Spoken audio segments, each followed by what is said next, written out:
I drove through the brutal snowstorm, my knuckles white on the steering wheel as I squinted through the windshield. The wipers fought a losing battle against the relentless snow, barely clearing enough space for me to see the road ahead. Northern Minnesota winters were always harsh, but this storm was something else entirely.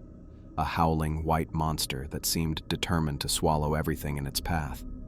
My headlights caught the glint of something on the road too late. Black ice. My stomach dropped as I felt the Camry's tires lose their grip. I yanked the wheel, trying to regain control, but physics had other plans. The car slid sideways, then spun. I caught a flash of trees at the roadside before impact. The crunch of metal and the jolt of the airbag knocked the wind from my lungs. For a moment, I just sat there, dazed, as snow poured in through the shattered passenger window. The engine made a sad clicking sound, then went silent. "Shit," I muttered, gingerly touching my face. My nose was bleeding, warm blood trickling over my lips. My ribs screamed in protest as I shifted in my seat, but I could breathe and move. Nothing seemed broken, just bruised. I fumbled for my phone, fingers clumsy with cold and shock. No signal, not surprising out here in the middle of nowhere. I tried the ignition. The car made a pathetic whining noise but wouldn't start. Reality set in fast. The temperature outside was well below zero, and without the engine running, the car would become a freezer in minutes. I wasn't dressed to survive a night in these conditions. If I stayed put, I'd be dead by morning. I wiped blood from my face with my sleeve and peered out through the fractured windshield. Through the curtain of falling snow, I caught a glimpse of something. A faint yellow glow in the distance. A light. Maybe a house or a farm. It wasn't much of a choice. Stay and freeze, or take my chances in the storm. I zipped up my coat to my chin, pulled on my gloves, and pushed open the driver's side door against the resistance of the snow. The wind hit me like a physical blow, stealing my breath. I waded into knee-deep snow, each step an effort as the wind tried to push me back. The light seemed to hover in the distance, never getting closer no matter how many steps I took. The cold bit into my face, numbing my cheeks and nose. Snow worked its way into my boots, melting against my socks. My injured ribs throbbed with each labored breath. I lost track of time as I pushed forward. 10 minutes. 20. The world had narrowed to just the next step, the next breath, and that distant light that promised warmth and safety. Finally, the vague shape of a building materialized through the whiteout, an old farmhouse with a sagging porch. The yellow light I'd seen came from windows on the first floor. I stumbled up the steps, nearly falling as my numb feet missed the last one. I pounded on the door with a gloved fist, then again harder when there was no immediate response. Blood from my nose had frozen on my face, and I could barely feel my toes. "Please," I called, my voice thin against the howl of the wind. "Is anyone there?" After what seemed like an eternity, I heard movement inside. The door opened a crack, and a woman's face appeared in the gap. Middle-aged, with tired eyes and hair pulled back in a tight bun. "I'm sorry to bother you," I said, my teeth chattering. "My car went off the road about a mile back. I hit a tree. Phone's dead. I need help." The woman, thin and worn-looking, glanced over her shoulder before turning back to me. She didn't open the door any wider. "We don't get many visitors," she said, her voice barely audible over the wind, especially not in weather like this. "I wouldn't be here if I had any choice," I explained, trying to keep the desperation from my voice. "I'll freeze to death out here." The door opened slightly wider, revealing more of the woman. Behind her stood a large man with broad shoulders and a deeply lined face. He scowled at me, arms crossed over his chest. "Denise," the man said, his voice a low rumble. "Close that door. We don't know him." "He's hurt, Theo," the woman, Denise, replied, though she didn't look at the man when she spoke. "There's blood on his face." "Not our problem," Theo said, taking a step forward. His eyes never left mine, filled with suspicion and something that looked like anger. I held up my hands. Look, I'm Don Haley. I'm just trying to get to Duluth, hit some ice, crash my car. I'm not looking to cause any trouble. I just need to use a phone or maybe wait out the storm. Please." Denise looked at me, then back at Theo, her expression caught between compassion and fear. The wind gusted, blowing snow against my back and into the house. I shivered violently, my body reminding me that I couldn't stand out here much longer. "We can't leave him out there to die, Theo," Denise said softly.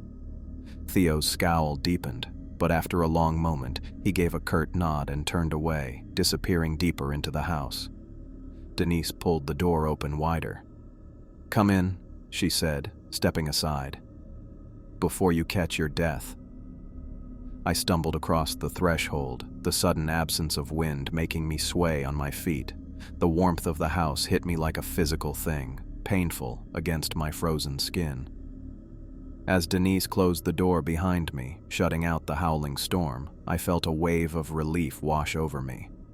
I had no way of knowing that finding shelter from the deadly cold would be the last lucky thing to happen to me that night. I stepped into the house, immediately struck by how out of place it seemed in time. Wood paneling covered the walls in dark, glossy sheets, and the furniture looked like it belonged in my grandparents' home from decades ago.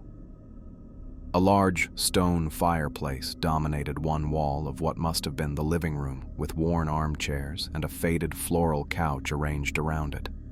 What caught my attention most wasn't what was there, but what wasn't.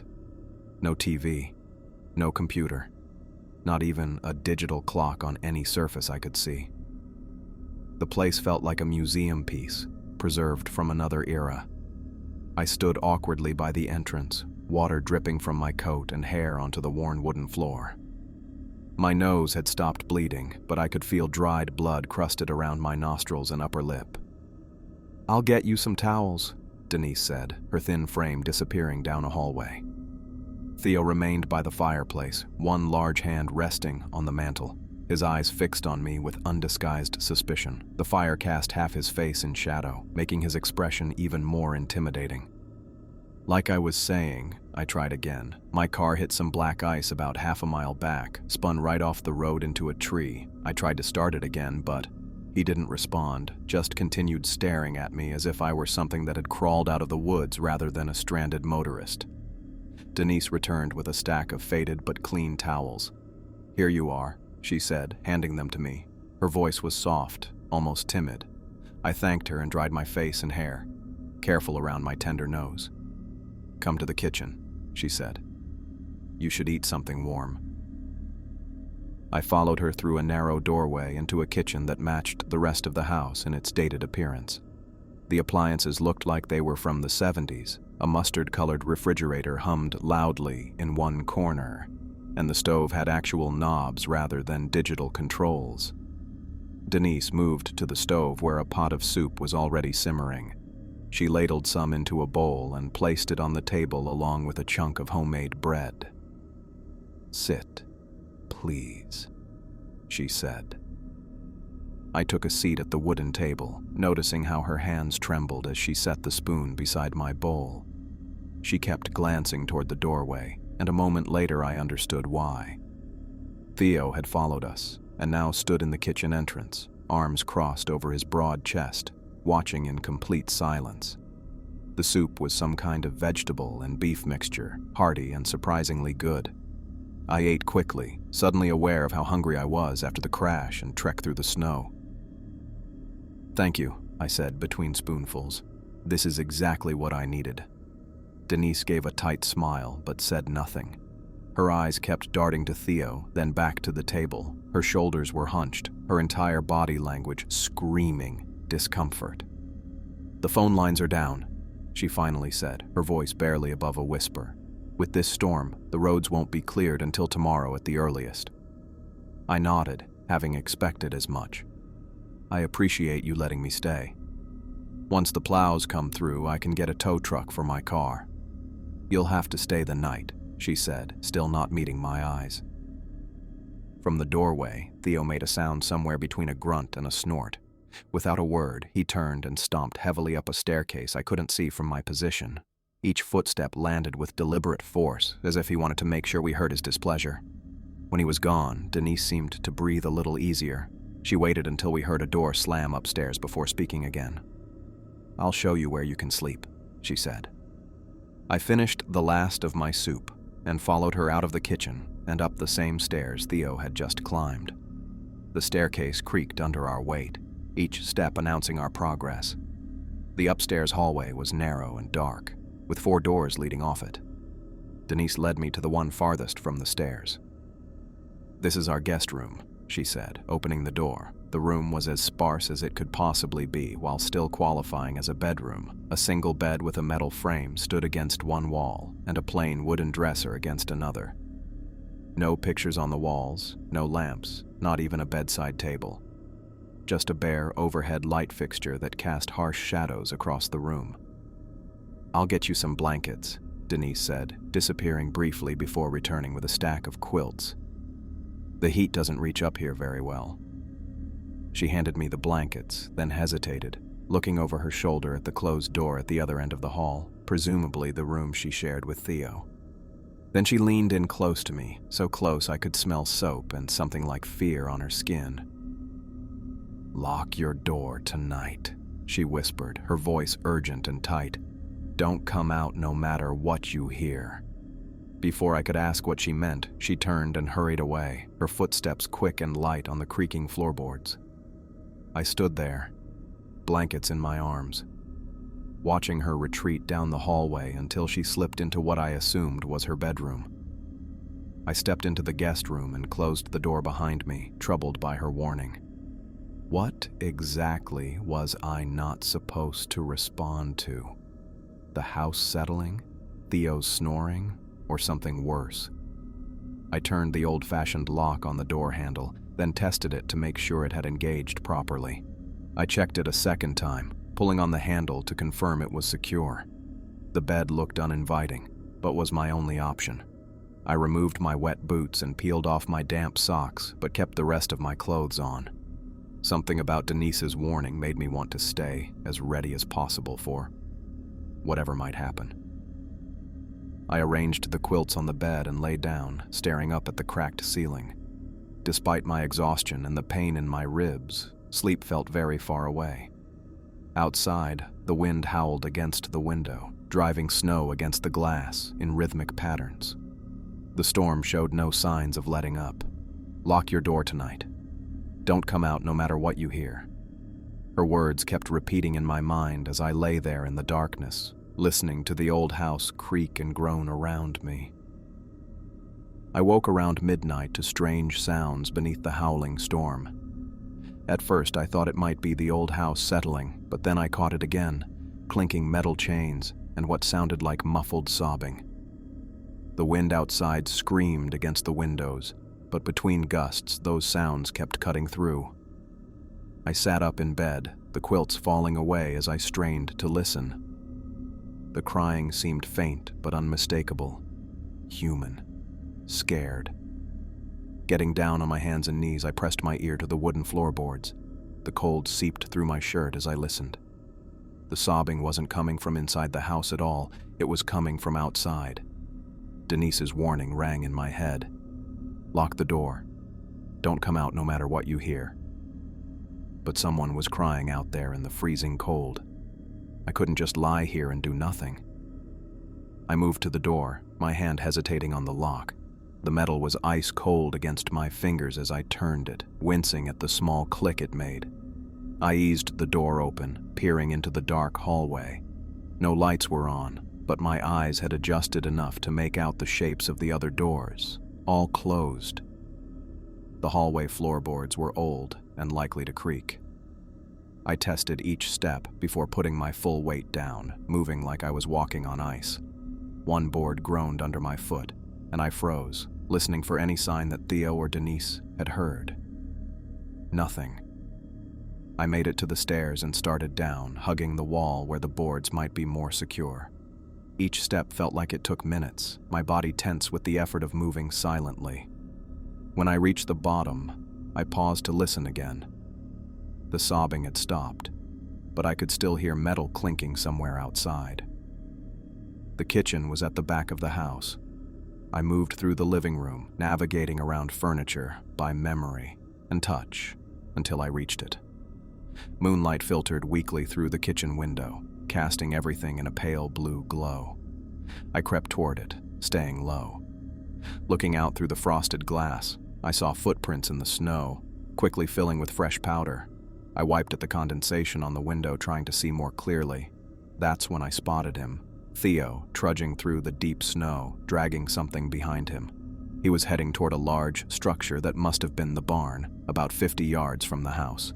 As Theo turned slightly to adjust his grip, I saw who he was dragging. It was a young girl, maybe 14 years old. Her wrists were bound together with rope and a cloth was tied around her mouth as a gag. She wore only a thin white nightgown that whipped around her legs in the wind. In the freezing cold, she looked half-conscious, stumbling when Theo yanked her forward, falling when she couldn't keep up. My stomach twisted. The temperature out there had to be well below zero. She'd freeze to death dressed like that, if she hadn't already started to. I backed away from the window, my mind racing. I needed to do something. But what? Theo was twice my size, and I was injured. I had no weapon, no phone service, no way to call for help. I turned and hurried back upstairs as quickly as I could while still trying to be quiet. My ribs ached with each step, reminding me of the crash. I slipped back into the guest room and closed the door, locking it again. When I turned around, I froze. There, on my pillow, was a folded piece of paper that definitely hadn't been there before. Someone had been in my room while I was downstairs. I grabbed the note with shaking hands and unfolded it. The handwriting was small and rushed, pressing hard into the paper. The girl is Debbie Bird, our daughter. She killed her brother Kenny 3 weeks ago, tore him apart in his sleep. Something else lives inside her now. We're trying to save her soul. Please stay in your room, for your own safety. It was signed simply Denise. I read it twice, trying to make sense of it. They thought their daughter was what? Possessed? And their solution was to drag her through a blizzard to a barn in the middle of the night? I crumpled the note in my fist. Whatever they believed about their daughter, whatever they thought she'd done, this wasn't right. That girl was out there in freezing temperatures, bound and gagged. No matter what story they'd convinced themselves of, they were torturing a child. I couldn't let this happen. I had to help her. I searched the guest room, starting with the dresser drawers. They were empty except for a few mothballs and dust. I checked under the bed. Nothing but a forgotten sock and more dust. Even the closet held only wire hangers that rattled against each other when I pushed them aside. My ribs ached as I moved, a constant reminder of the car crash. The house creaked around me, the storm still howling outside. I needed something, anything, to help that girl. I stepped back into the hallway, testing each floorboard before putting my weight down. 4 doors lined the narrow corridor. I'd come from one, and now I needed to check the others. The first door I tried was locked. I pressed my ear against it but heard nothing. The next door opened to a small bathroom with peeling wallpaper and a rust-stained sink. I rifled through the medicine cabinet but found only aspirin, cotton balls, and a half-empty bottle of hydrogen peroxide. The last door had to be the master bedroom. I turned the knob slowly, wincing at the slight creak. The room was larger than the guest room, with a queen-sized bed covered in a patchwork quilt. A wooden crucifix hung above the headboard. I moved to the dresser first, carefully sliding open each drawer. Clothes, neatly folded. Nothing useful. Next, I checked the nightstand on what must have been Theo's side of the bed. The drawer stuck at first, and I had to jiggle it to get it open. Inside lay a revolver. I picked it up, feeling its weight. A Smith & Wesson, older model. I pressed the release and swung out the cylinder. 5 bullets nestled in the chambers. I snapped it shut and slipped the gun into my pocket, the metal cold and heavy against my thigh. With the gun secured, I made my way back to the stairs, taking them one at a time to avoid noise. The living room was empty, the fire still crackling in the hearth. I moved through to the kitchen, scanning for anything else I could use. A heavy wool coat hung by the back door. I grabbed it and put it on over my own jacket. It was too big, smelling of wood smoke and sweat, but it would help against the cold. As I prepared to leave, something on the counter caught my eye. Car keys. I snatched them up and stuffed them in the coat pocket opposite the gun. Maybe they'd work on my car, or maybe they belonged to another vehicle somewhere on the property. Either way, they might be our ticket out of here. I took a deep breath and opened the back door just enough to slip through. The cold hit me like a physical blow, stealing my breath. The snow was still coming down hard, the wind driving it sideways. I pulled the coat tighter around me and squinted through the white haze. The barn stood about 50 yards away, a dark shape against the swirling snow. I could make out a faint light coming from inside, and the door was partially open. I trudged toward it, each step sinking me knee-deep in snow. The gun knocked against my leg with every movement, a constant reminder of what I might have to do. When I reached the barn, I paused beside the door, listening. The wind made it hard to hear anything else, but I caught the low murmur of a voice from inside. I slipped my hand into my pocket, gripping the revolver, and peered through the gap in the door. The interior was dimly lit by a single lantern hanging from a beam. Debbie hung from chains attached to a wooden post in the center of the barn, her arms stretched above her head, her body limp. Her white nightgown was dirty and torn, exposing bruised skin underneath. Her head hung forward, hair covering her face. Theo stood with his back to the door, a Bible clutched in one hand. He was muttering prayers, his voice rising and falling in a rhythm that seemed practiced. The barn smelled of hay, animals, and something else. Something metallic and wrong. I pulled the gun from my pocket and pushed the door open wider. It creaked, but Theo didn't turn. I stepped inside, feeling the relative warmth compared to the blizzard outside. My boots crunched on the straw-covered floor. "Let her go," I said, raising the revolver and pointing it at Theo's back. He stopped praying, but didn't seem startled. Slowly, he turned to face me, the Bible still open in his hands. His expression wasn't surprise or anger. It was pity. "You don't understand," he said, his voice calm and tired. "That thing isn't Debbie anymore." I kept the gun level, aimed at his chest. "Untie her now." Theo shook his head slowly. "Debbie died 3 weeks ago. Something else wears her skin now." He closed the Bible and set it on a nearby hay bale. "It killed Kenny, tore him apart in his sleep." "You're insane," I said, but my voice wavered. The girl hanging from the chains looked very much alive, if unconscious. "I found them," Theo continued, taking a step toward me. "Kenny was in pieces, and she was just sitting there, covered in his blood, smiling." "Stay back," I warned, tightening my grip on the gun. He took another step. "You need to leave. Go back to your room and lock the door. In the morning, if the storm's cleared, you can go, but don't interfere with this. I'm not leaving her here with you." Theo sighed and moved forward again. "Then you'll die too." I pulled the trigger. The gun kicked in my hand, the report deafening in the enclosed space. Theo staggered back, clutching his shoulder. Blood seeped between his fingers, staining his flannel shirt dark. He collapsed to his knees, groaning. I kept the gun trained on him as I moved toward Debbie. The chains holding her were secured with a padlock, the key hanging from a nail on the post. I grabbed it, keeping one eye on Theo as I unlocked the padlock. Debbie's weight sagged against me as the chains loosened. I struggled to support her with one arm while holding the gun in my other hand. Her skin was ice cold. "You're making a mistake," Theo gasped from the floor, his face pale. "God help you. You don't know what you're doing." I ignored him, focusing on freeing Debbie's wrists from the metal cuffs. As the second cuff fell away, her body suddenly tensed against mine. Her eyes snapped open. They glowed with a sickly yellow light like jaundiced fireflies, her gaze fixed on mine, and her mouth stretched into a grin that was too wide, revealing rows of teeth that no human mouth should contain. "Thank you for freeing me," she said, her voice a chorus of whispers and screams, like multiple people talking at once. I stumbled backward, the gun wavering in my hand. The thing that wasn't Debbie straightened up, rubbing her wrists where the chains had been, that impossible smile never leaving her face. I stumbled backward as the girl, or whatever was inside her, rose with a grace that didn't belong to any human body.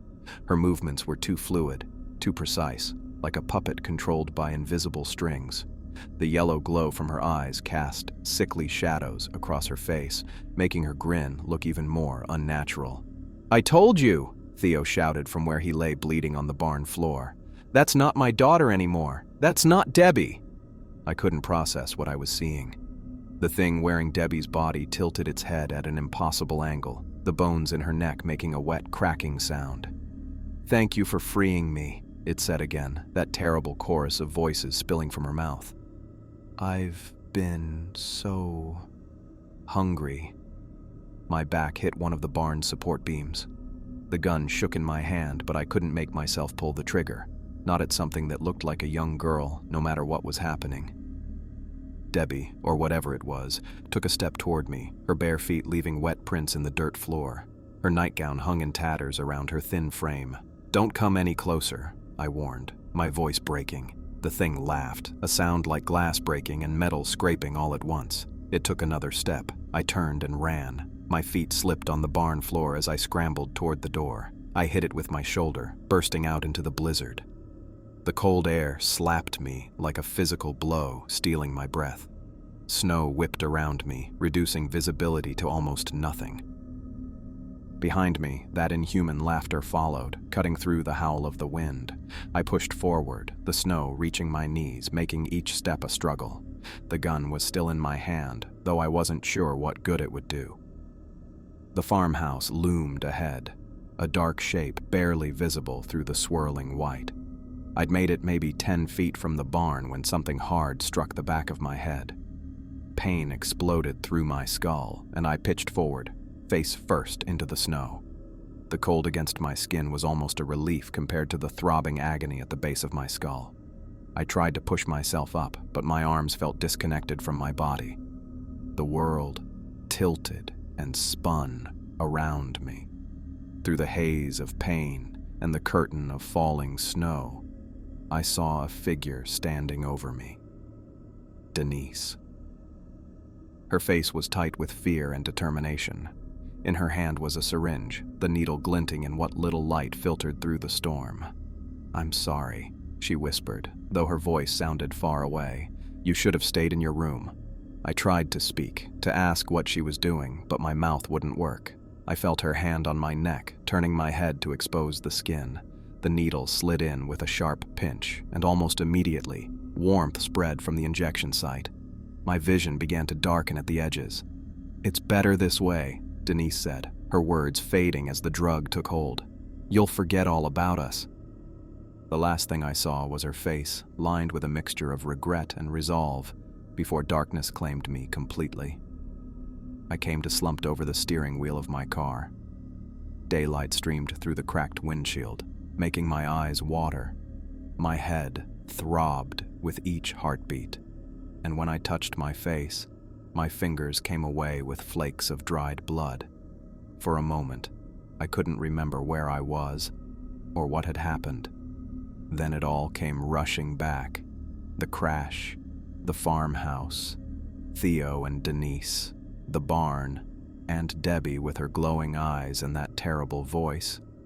I straightened up, wincing at the pain that shot through my ribs and neck. Through the spider web of cracks in the windshield, I could just make out the distant shape of the farmhouse. It looked abandoned in the harsh light of day, with no smoke rising from the chimney. My phone lay on the passenger seat. I reached for it, but my fingers felt thick and clumsy. The screen was cracked, but it still turned on. No signal. I needed to get help. I needed to tell someone about what was happening in that farmhouse. I fumbled with the door handle, finally managing to push it open. The cold air rushed in, clearing my head slightly. I swung my legs out and tried to stand. My knees buckled immediately, and I collapsed into the snow beside the car. The world spun around me, trees and sky blurring together. As I lay there, I thought I saw Denise's face again, looking down at me with those sad eyes.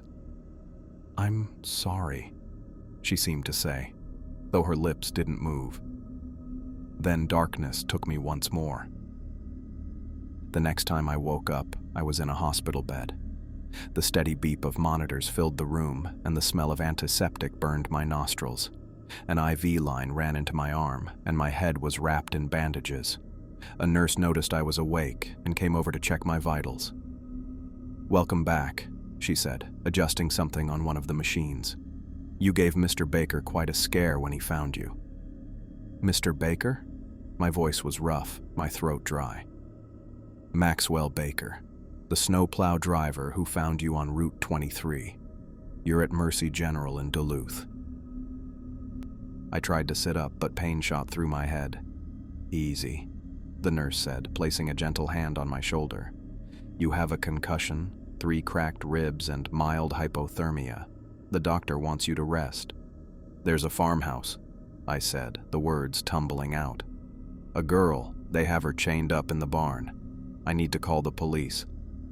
The nurse's expression shifted to concern. "The police are already involved. Detective Barry has been waiting to speak with you." As if on cue, a woman appeared in the doorway. She was in her late 30s, with auburn hair cut in a practical bob and sharp green eyes that seemed to take in everything at once. "Mr. Haley," she said, stepping into the room. "I'm Detective Diane Barry. I'm glad to see you're awake. Do you feel up to answering a few questions?" The nurse excused herself, leaving me alone with the detective. "There's a farmhouse off Route 23, I said before she could ask anything. "A family, the Birds. They have their daughter chained up in the barn. The father, Theo, he shot him. You need to send people there right away." Detective Barry pulled up a chair next to my bed and took out a small notebook.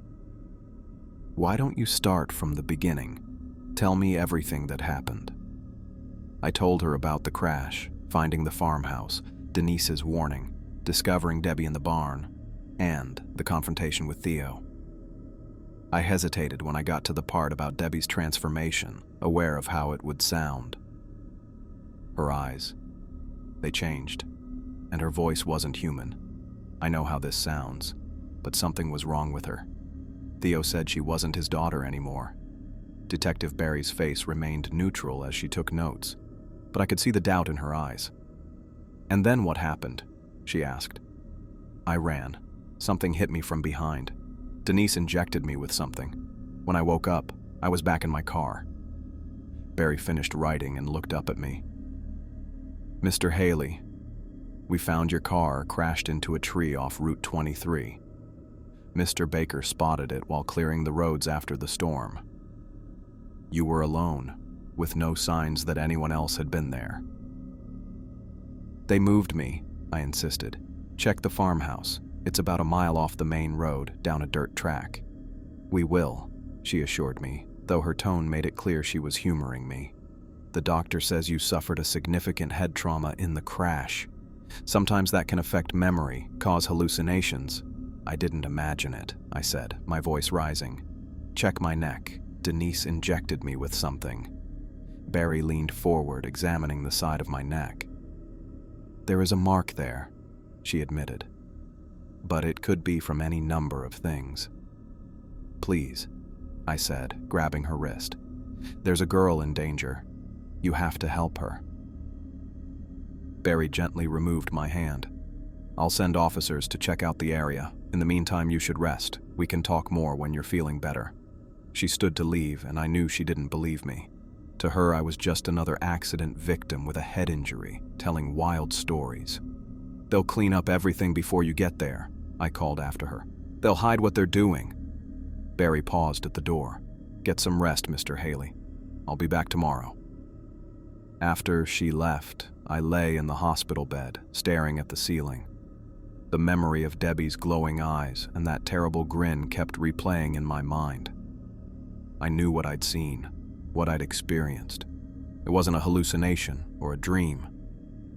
Something terrible was happening in that farmhouse, and no one believed me. I spent 3 days in that hospital bed before Detective Walsh came back. The nurses had been kind enough, checking my vitals and bringing bland hospital food, but they'd started giving me strange looks whenever I mentioned the farmhouse or asked if there was any news. My ribs ached with each breath, a constant reminder of the crash, but the pain in my head had dulled to a persistent throb. When the door to my room finally opened, Detective Walsh entered with a manila folder tucked under her arm. She wasn't the same detective who had interviewed me initially. That had been Detective Barry, but Walsh had taken over the case. She was tall with salt and pepper hair cut in a practical bob, and she wore a dark blue pantsuit that had seen better days. "Mr. Haley," she said, pulling up the visitor's chair next to my bed. "How are you feeling today?" "Better," I said, sitting up straighter despite the protest from my ribs. "Did you find them, the Harwoods? Was Debbie still there?" Walsh's expression remained neutral as she opened the folder on her lap. "We found the farmhouse you described. It's about 15 miles from where your car went off the road." My heart raced. Finally, someone had listened. "And? Did you arrest Theo? Did you find Debbie?" She looked up from her papers, her eyes meeting mine with a clinical detachment that made my stomach sink. "Mr. Haley, the farmhouse has been abandoned for years. There were no signs of recent habitation, no footprints in the snow, no smoke from the chimney, no evidence anyone has lived there for a very long time." I shook my head. "That's not possible. I was there. I ate soup in their kitchen. I slept in their guest room. We checked the barn as well." She continued as if I hadn't spoken.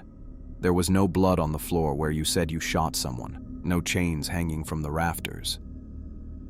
"They cleaned it up," I said, my voice rising. "Denise must have helped Theo after she drugged me. They knew I'd send someone back."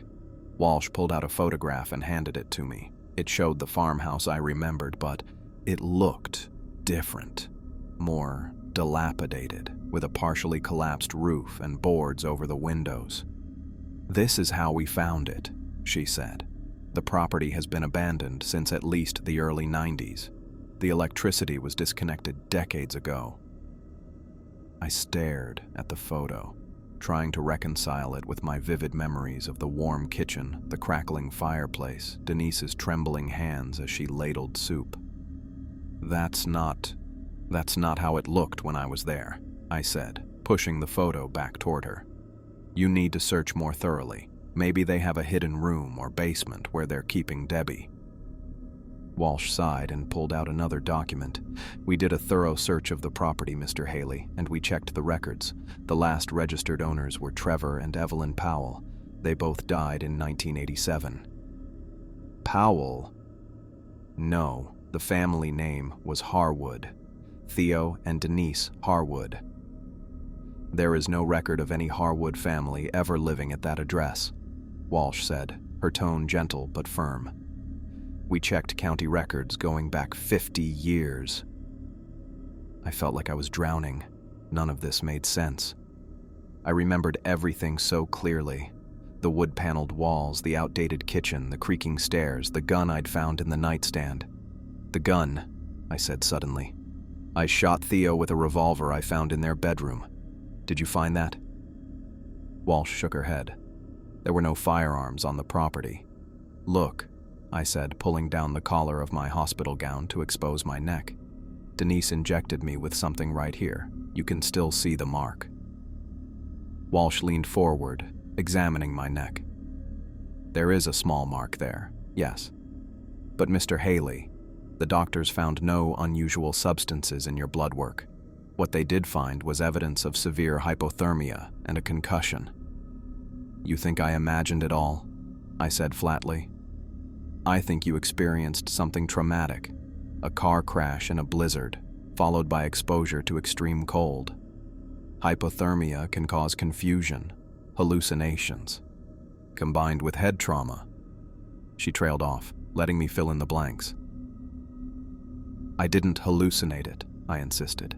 It was too real, too detailed. I can tell you exactly what Denise's soup tasted like.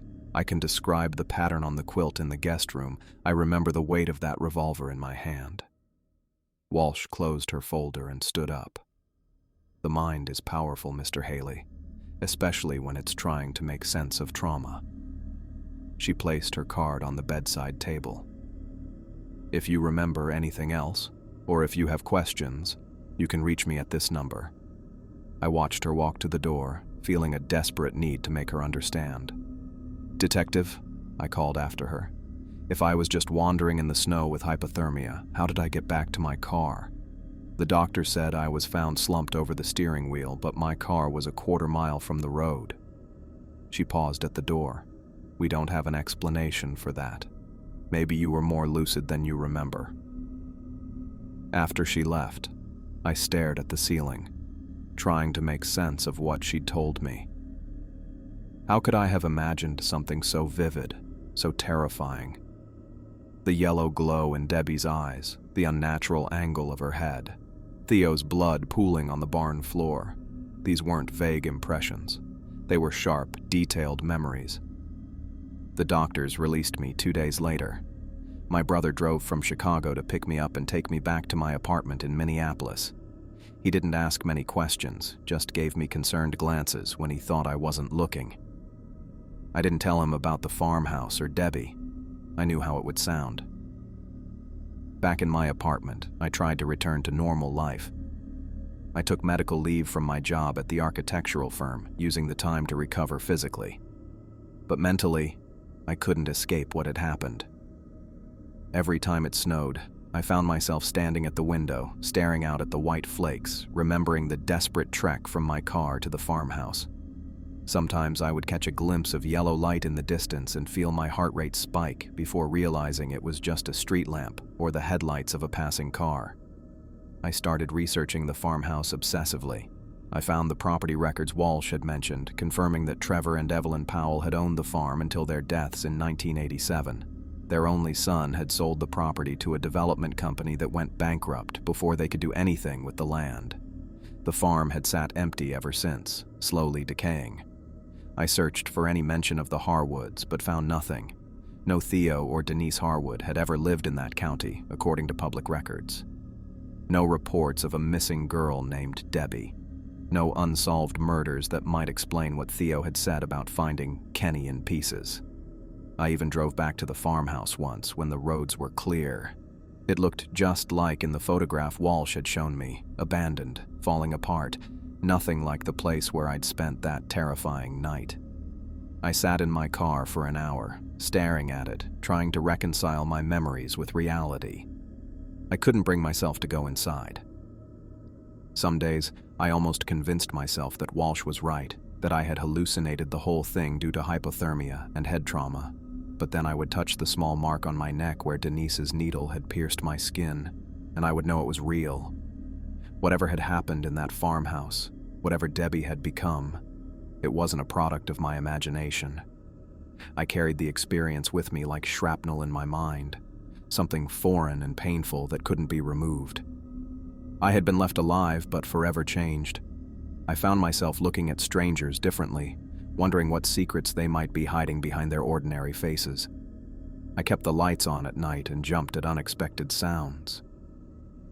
I knew I had witnessed something that fundamentally challenged my understanding of the world, something that existed in the shadows between what we know and what we fear. And though I tried to move forward, to rebuild my life and forget, a part of me remained trapped in that barn, watching Debbie's eyes glow with that sickly yellow light, hearing her voice, or voices, thank me for setting her free.